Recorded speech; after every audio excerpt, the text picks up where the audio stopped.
I wanted to share some of the educational resources that are being provided to teachers in Utah. And some of them are frankly quite shocking. The first that I wanted to look at, the PowerPoint, is called Compassion and the Complexity of LGBTQI+ Identity and Experience.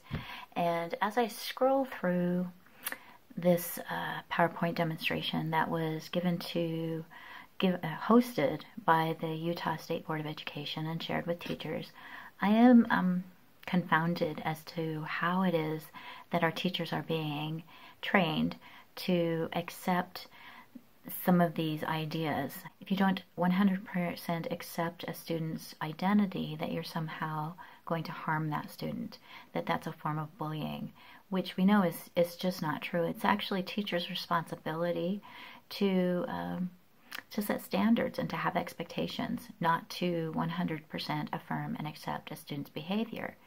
And so if a student is insisting on saying that they are transgender and the teacher doesn't agree with that, this is now considered bullying.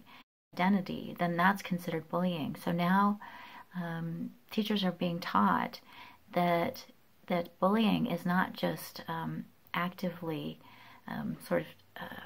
taunting someone or teasing them, but bullying is now not accepting that person's narrative. That's really scary, and we know that that's not what bullying is. The gender unicorn. Now, for those of you who don't know what the gender unicorn is, I'm going to show a picture of it. The concept is that we have various ways of identifying. So we have our physical bodies, which have genitalia that may or may not be physically male or female genitalia. So I can have a male vagina and a boy can have a female penis now, because our anatomy does not define our sex or our gender or our sexuality anymore. And this is something that teachers are being taught as if it's true. Teachers need to accept a student's preferred pronouns. So now students get to demand and insist that teachers refer to them by whatever pronoun they're most comfortable with, even if that pronoun makes no sense. Students now are able to dictate what name they're called. So their birth name is no longer valid, and a student is able to come up with a different name that they can be called, as long as it's under the auspice of their gender identity. So in any other case, if a student wanted to be called a different name, the school wouldn't bend over backwards to accommodate that. But in this case, they do. Teachers are being encouraged to allow transgender students to use the restroom of their choice and to participate in athletic teams that they want to. So now we have biological males competing against females in athletic events, and we have any biological male now can say either that they're transgender or they're gender non-binary or they're gender fluid, and be granted access to girls' facilities, bathrooms, locker rooms, and even overnight accommodations with girls. They are being told about something called cis. So the message now is that those of us who are believing in biology, believing that biology defines us as male and female, are considered cisgender and have privilege over those who don't accept that same reality. And therefore, those students' feelings and opinions and beliefs and behaviors are somehow to be respected more than those of us who accept biological realities.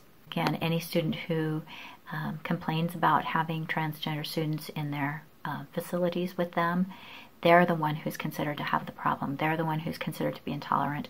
This really undermines especially girls' ability to consent, because they're being told that they have to accept transgender identified boys in their bathrooms, and even if they don't want to. So we've been talking how important it is for children to be able to give consent and understand consent, and yet children at a very early age are told that their consent can be bigoted, that if they don't want males, biological males in their bathrooms, that they're bigots.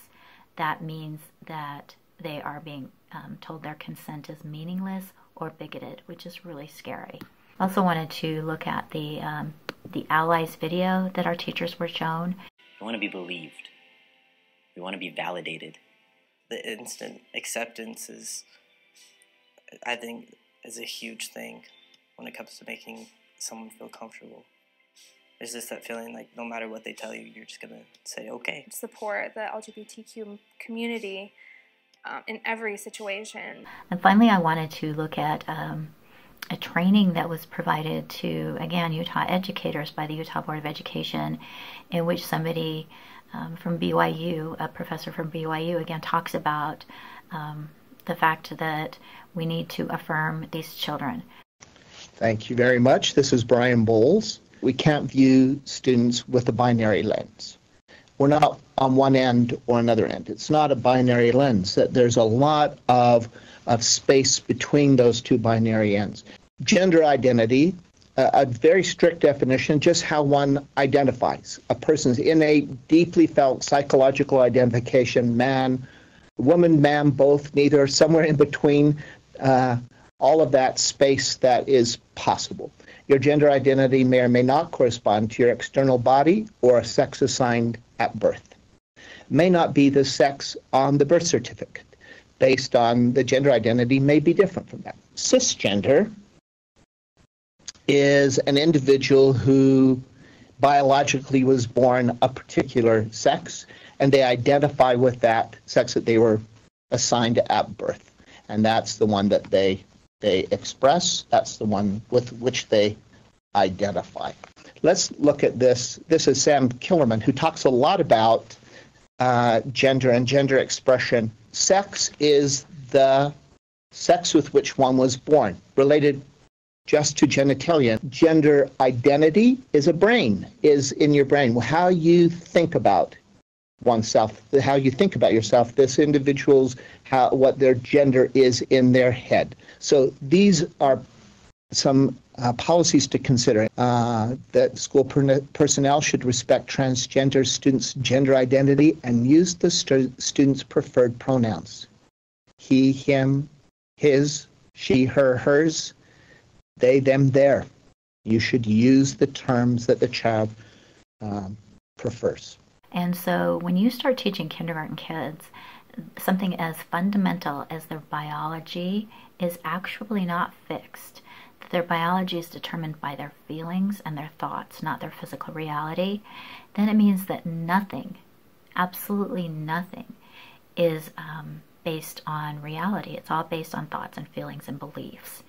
And we also are telling children that if their teachers or their parents or their friends don't accept their beliefs and their thoughts, that those people are bigoted.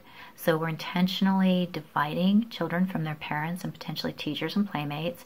And we're also insisting that teachers accept these lies. This is all very concerning. These are our educators. What's most concerning is that the Utah State Board of Education doesn't seem to have presented the alternative. Stories like mine, in which I had a trans identity which was caused by an underlying issue that needed to be dealt with in therapy, that needed to be resolved. And I've talked to a number of other people who have developed a transgender identity, and it's a coping mechanism.